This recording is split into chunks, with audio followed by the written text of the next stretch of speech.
America में 2004 president election से सिर्फ 4 दिन पहले ओसामा बिन लादेन की एक वीडियो टेप चलाई जाती है। $25 million bounty on his head. ये अमेरिका की हिस्ट्री में बहुत इम्पोर्टेंट इलेक्शन था। इलेक्शन के उम्मीदवार जॉर्ज बुश और जॉन कैरी दोनों ही ये वादे करके इलेक्शन कैंपिंग चला रहे थे कि सरकार में आते ही ओसामा से 9/11 का बदला लेंगे।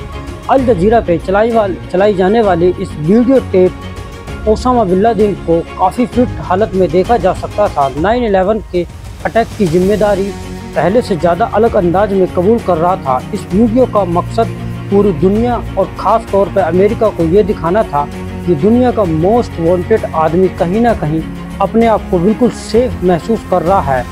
उस वक्त जब ओसामा बिन लादेन की इस वीडियो टेप ने अमेरिका में तहलका मचा रखा था। वर्जीनिया में मौजूद CIA हेडक्वार्टर में बिन लादेन को ढूंढने में जो स्पेशल टास्क फोर्स बनाई गई थी, उनकी लगभग हर कोशिश नाकाम हो गई थी। CIA के लिए ये सिचुएशन काफ़ी गंभीर थी। जो Osama bin Laden video tape के जरिए एक तरह से अपनी कामयाबी के गीत गा रहा था, उसी बिन लादेन को 3 साल पहले CIA पकड़ने के काफ़ी करीब थी। 14 के इंस्पायर की वीडियो में फिर आपका एक बार स्वागत है। 9/11 अटैक के अगले ही महीने अफगानिस्तान पे कब्जा करके अलकायदा के फाइटरों को कंट्री के ईस्टर्न पार्ट में धकेल दिया, जहां अलकायदा के फाइटर ने खुद को टोरा बोरा में खानों के अंदर बंद कर दिया और CIA का ख्याल था कि ओसामा बिन लादेन भी यहीं पर है। लोकल अफगानी से मिलकर अमेरिकन आर्मी ने टोरा बोरा में खूब जंग लड़ी, कोई कामयाबी नहीं मिली तो हैवी एयर स्ट्राइक का फैसला किया गया। पर जब तक अमेरिका ये जंग जीत था, बिन लादेन यहाँ से भाग चुका था। लड़ाई खत्म होने के बाद सिर्फ 20 लोग ही पकड़े गए। CIA ओसामा बिन लादेन को पकड़ने का पहला सुनहरा मौका गवा बैठी और CIA को ये मालूम नहीं था कि यहाँ से पकड़े जाने वाले 20 में से एक आदमी ऐसा है जो बिन लादेन को ढूंढने का रास्ता खोल देगा। मोहम्मद अल खतानी था, जो पकड़े जाने से पहले CIA के लिए बिल्कुल नया नाम था। इसने खुद ही अलकायदा से कनेक्शन के लिए मना किया और कहा कि अफगानिस्तान में फैल्कन के शिकार के लिए आया है, लेकिन CIA ने उसके फिंगरप्रिंट रिकॉर्ड किए तो उनके सिस्टम से मैच कर गई। 9/11 हादसे से कुछ हफ्ते पहले एक आदमी ओरलैंडो एयरपोर्ट यूनाइटेड स्टेट में एंट्री होने की कोशिश की थी। उसके पास 28,000 कैश डॉलर और वन वे टिकट था। कस्टम एजेंट ने उस आदमी को डाउट की वजह से USA में एंट्री होने की परमिशन नहीं दी और उसे वहां से ही वापस भेज दिया गया।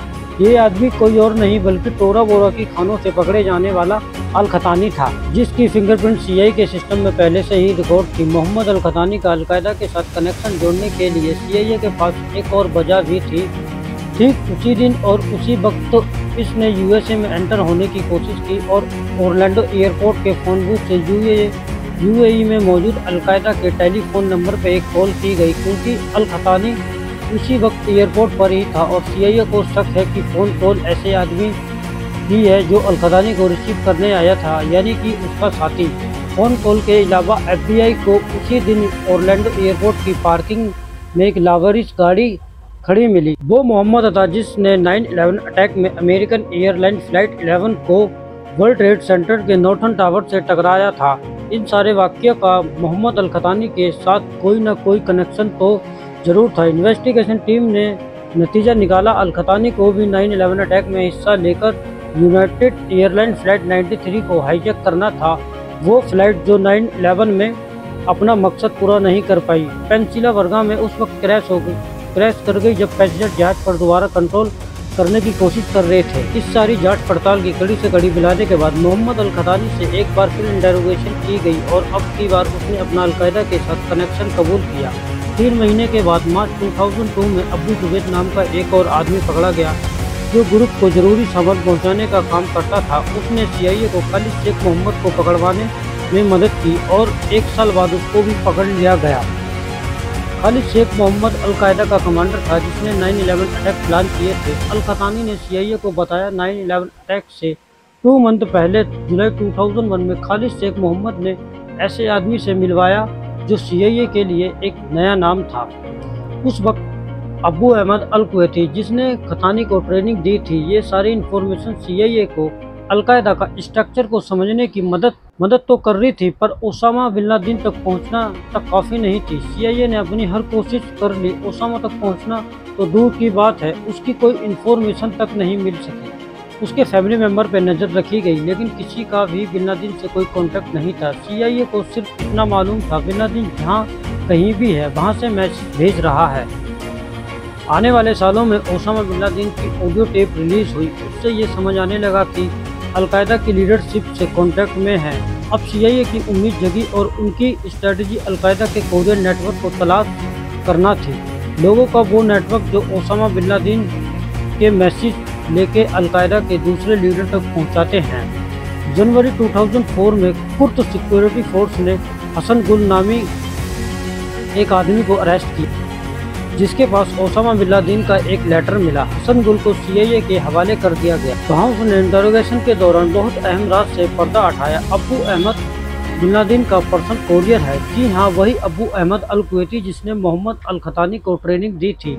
अब क्योंकि इन्वेस्टिगेशन टीम का सारा फोकस अबू अहमद अल कुवैती की तरफ शिफ्ट हो जाता है, इन्वेस्टिगेशन टीम को अलकायदा के अंदर इसके किरदार के बारे में अलग अलग इन्फॉर्मेशन मिलना शुरू हो गया। हसन गुल के मुताबिक अबू अहमद अल कुवैती का काफ़ी बड़ा किरदार था, जबकि खालिद शेख मोहम्मद का कहना है कि अबू अहमद का बड़ा किरदार नहीं बल्कि वो एक रिटायर्ड मेंबर है। अगले साल मई 2005 में अबू फरोज अल लिब्बी भी पकड़ा गया। ये खालिद शेख मोहम्मद के बाद दूसरा कमांडर है। इसने भी अबू अहमद अल कुवैती के बड़े किरदार से मना किया। CIA ने अभी तक अलकायदा के जितने भी मेंबर को इंटेरोगेट किया था, उनका अबू अहमद के बारे में मिक्स ओपिनियन था। CIA के पास अबू अहमद अल कुवैती के नाम के सिवा और कोई ठोस इन्फॉर्मेशन नहीं, और मज़े की बात यह है कि ये उसका असली नाम भी नहीं था। इसका नाम का मतलब है अहमद का बाप कुवैत से।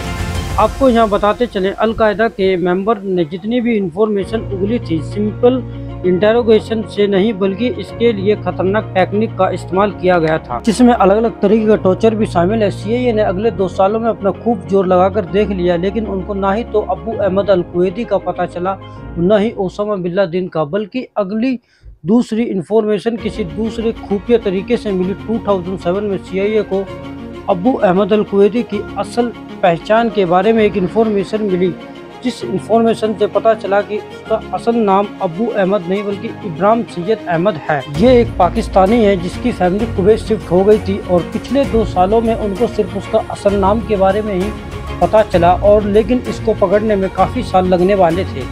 CIA ने अपना सारा फोकस अबू अहमद उर्फ सैयद अहमद पे ट्रेस करने पे लगा दिया। कुवैत समेत बाकी मिडल ईस्ट कंट्री से पाकिस्तान आने वाली सभी कॉलों को टैप किया जाने लगा, इस उम्मीद में कि शायद अबू अहमद को ट्रैक किया जा सके। लाखों कॉल मॉनिटर करने के बाद और 3 साल के लंबे इंतजार के बाद जून 2010 में उनको एक फ़ोन कॉल पर आखिरकार शक हुआ। वो आपस में अरेबिक और पश्तूनी भाषा में बात कर रहे थे।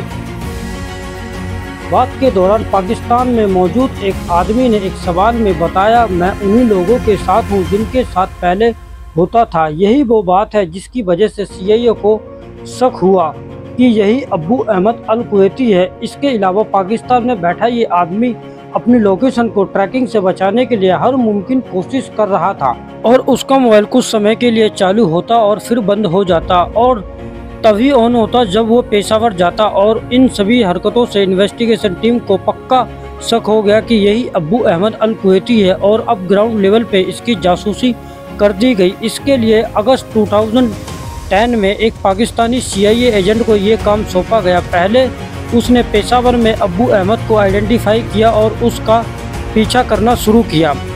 कई घंटों की ड्राइव के बाद अबू अहमद अपने घर चला गया। CIA को अबू अहमद के घर का पता मालूम पड़ चुका था, लेकिन इस बार वो कोई गलती करना नहीं चाहते थे। वो चुपके से उस पर नज़र रखने लगे, क्योंकि अबू अहमद ही था जो उनको ओसामा बिन लादेन के ठिकाने तक पहुंचा सकता था।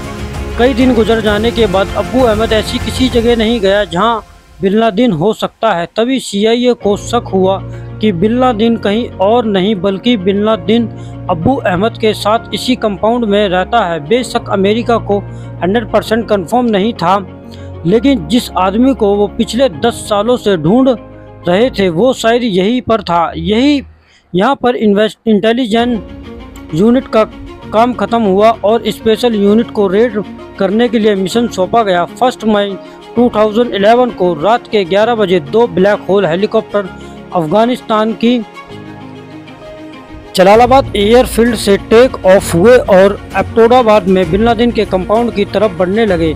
ये मिशन अपने दौर पे काफ़ी कॉम्प्लिकेटेड था। एक तो अमेरिका ने पाकिस्तान को भी नहीं बताया था और बिन लादेन का कंपाउंड पाकिस्तान मिलिट्री एकेडमी से काफ़ी करीब था। इसी वजह से इस मिशन में जो हेलीकॉप्टर इस्तेमाल किए गए उनके अंदर सीक्रेट एस्टॉल्ट टेक्नोलॉजी लगी थी, यानी वो पाकिस्तानी रडार में शो नहीं है। ऑपरेशन 40 मिनटों के लिए प्लान किया गया था, लेकिन नेवी सील ने पहले 15 मिनटों में ही ओसामा बिन लादेन को बिल्डिंग के 3rd फ्लोर पर ढूंढकर मार दिया और बाकी वक्त उनको बिन लादेन के गार्ड से लड़ने में लग गए और पूरे 38 मिनटों के बाद कंपाउंड से बाहर आ गए। आते वक्त एक हेलीकॉप्टर की इमरजेंसी लैंडिंग हुई थी, जिसकी वजह से वो टेक ऑफ नहीं कर पा रहा था। इसी वजह से पहले उसे डिस्ट्रॉय किया गया और ओसामा की बॉडी समेत सबको एक हेलीकॉप्टर में जाना पड़ा। यूएस ऑफिशियल के मुताबिक ओसामा की बॉडी को अगले 24 घंटे के अंदर सऊदी अरेबिया की परमिशन के साथ अरेबियन सी में बहा दिया गया। दोस्तों, वीडियो पसंद आए तो लाइक करें, शेयर करें, कमेंट करें और चैनल को सब्सक्राइब करें। मिलते हैं एक और मज़ेदार वीडियो के साथ।